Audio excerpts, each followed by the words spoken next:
This is Frog Valley Tropical Fruit Farm, and I wanted to do a video on our biodynamic cows. Now, I chose to look for the very best zebu I could possibly find, which thankfully were in Florida, and that's how I wound up with our Bogle Farms herd. And the ones I wanted were already dehorned, and they had the bloodlines I wanted, and I don't know, I fell in love with them. So those are the ones we got, the hornless cow, but they're the breeding stock, so I guess that's okay. But you know, I'm sure this little heifer could easily compete for champion heifer at the state fair. Not a problem. On the left, Bogle Farms, Uma. So this is how we grow them. We just had this barn built, and then we have 2 donkeys, and the donkey ladies live over there, but they just come up here to guard the cows at night. We lock the cows in at night. I mean, these cows, the bull's only 30 inches tall, so you know, the size of Suffolk sheep basically, and I didn't want anything ever to hurt them. So I just love them so much. So we lock them in at night and we give them hay. We put bedding down inside the stalls, pine shavings. The inputs we use for feed and bedding are the same inputs we use for making compost. So everything's already been verified.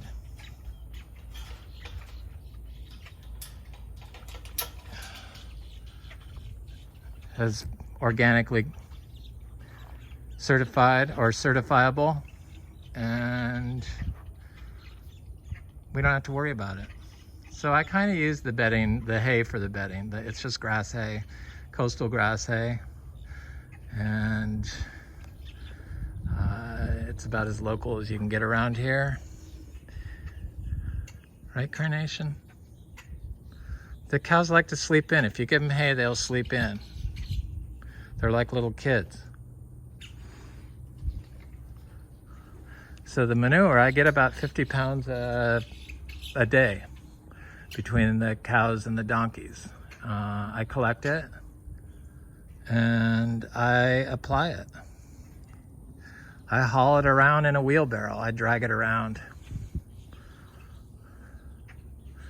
We have 2 donkeys that aren't right here. They live right over there, and they have a long skinny pasture that goes back to the back pastures where we have rotational grazing implemented, and we have for,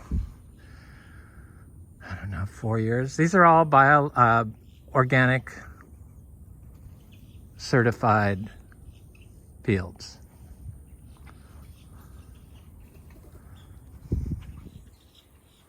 All our acreage is organic certified. Right, Luna? I don't lock them in the pens at night, but we have this extra pen for when they have a baby. I can like lock one in here because she's pregnant and the gray one's pregnant. Right, Luna fish? You little angel. They're the most special creatures in the world.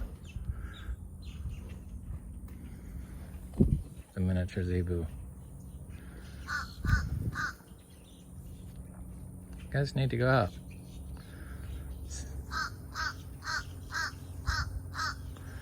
So this, we had rotational graze, but we had to have these fences built, and so the cows are this is gonna be divided into 3 pastures. So it's about, I don't know, how big is that? It's about an acre, I would say.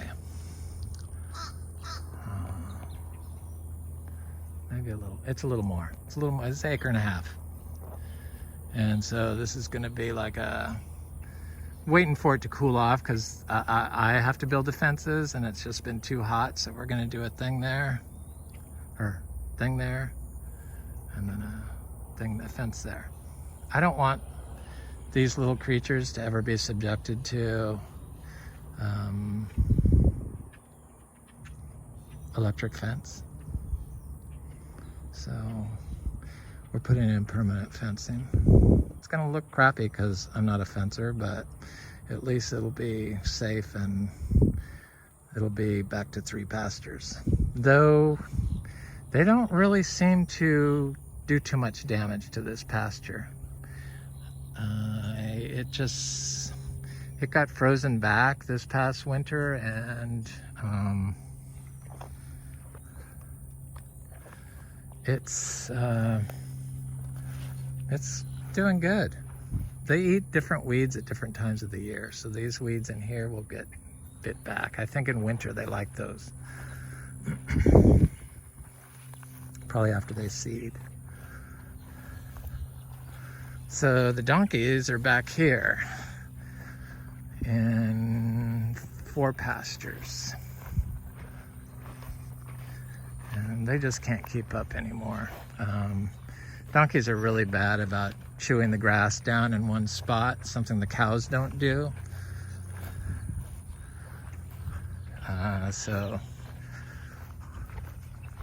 But they just don't, they haven't been able to keep up. So this back here is about, I guess it's, I have trees planted in between the pastures and parts of it. So it's like 2.5 acres maybe.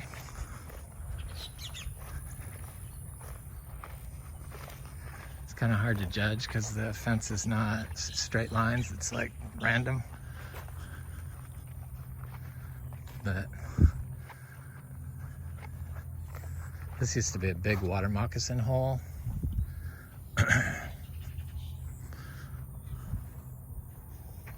Seems like it seems to want to keep sinking because this is where the horses went through for 50 years.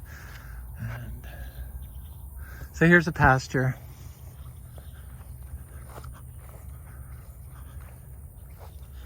We're going to make these permanent fencing too.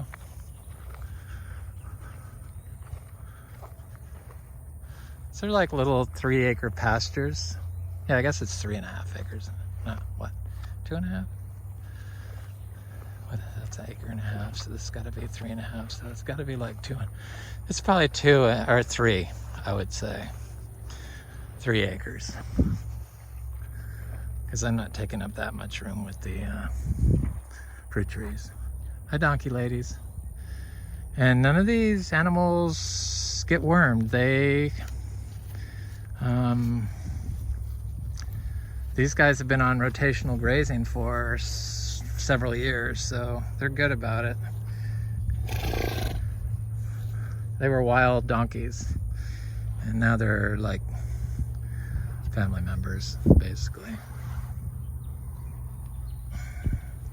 So yeah, the cows don't get wormed, and the donkeys don't get wormed. I believe the worming issue is just caused by all the practices that people implement and apply to their cows. Zebus were originally a disease and pest-free breed, so why are we trying to create them into a diseased animal? Which it's because of the food. All the food is toxic, so that's just like our food is toxic. The animal's food is toxic.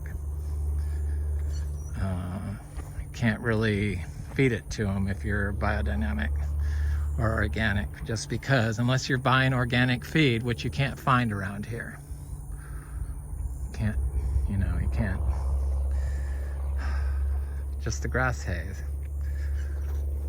The certified or the verified grass hay.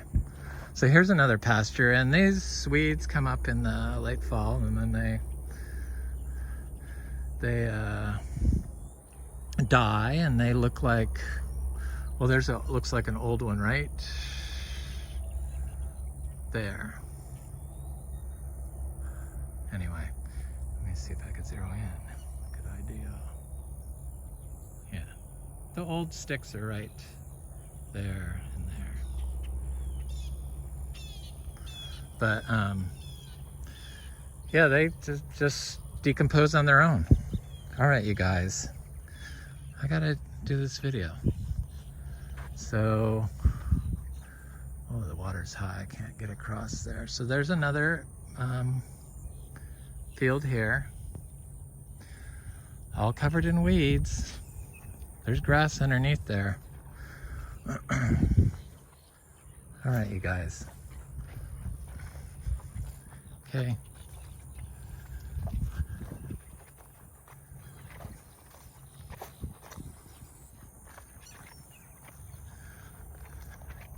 Yeah, if you're feeding your animal this toxic feed that's, you know, glyphosate ready and everything else, GMO, then and it's, you know, fed synthetic fertilizers, then your animal's gonna probably not have a very good microbiome.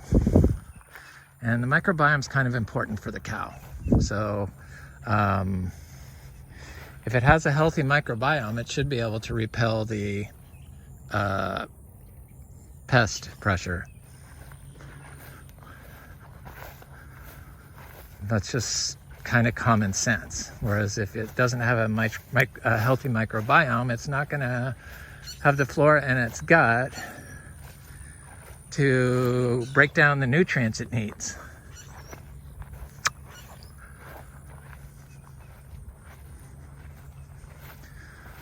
This pasture is like, they can't keep up. When I had the horses and it wasn't as fertile as it is now, it was, they like kept it, stuff wouldn't grow. And it took a while for it to get to grow. But what I'm gonna do is, once we have the permanent fenster back here, I'm just gonna run the donkeys through and then run the cows through. One of our donkeys chases cows, otherwise I'd run them together. I can't have anybody being chased by a donkey that thinks it's a cutting horse.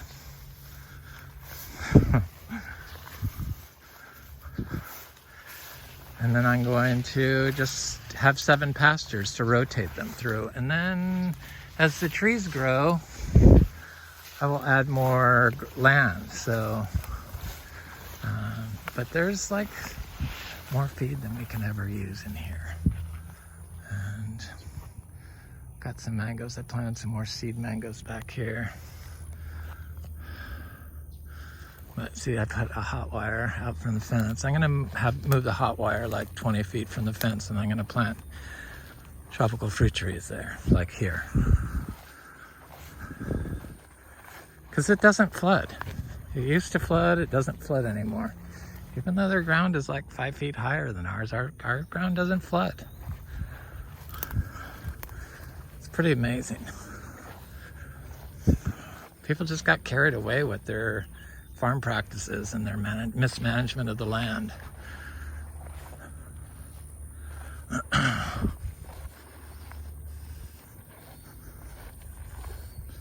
So anyway, this is the back pasture, and it goes all the way around the property. So I look at this and I see, I started planting seeds into the Caesar weeds and clumps in the pasture. So like cha-cha seeds and stuff. I imagine I could plant all the tree seeds in the Caesar weed. The donkeys do eat the Caesar weed, just that the donkeys wait until winter. The cows kind of eat it all year.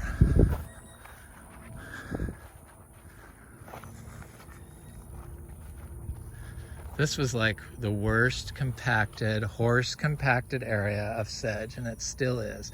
But now I see there's some other weeds coming up in here. But you can see the sedge. It's just like, and it's the grass the horses like the most. 50 years of gnawing down to nothing. That's what's wrong with this area right here.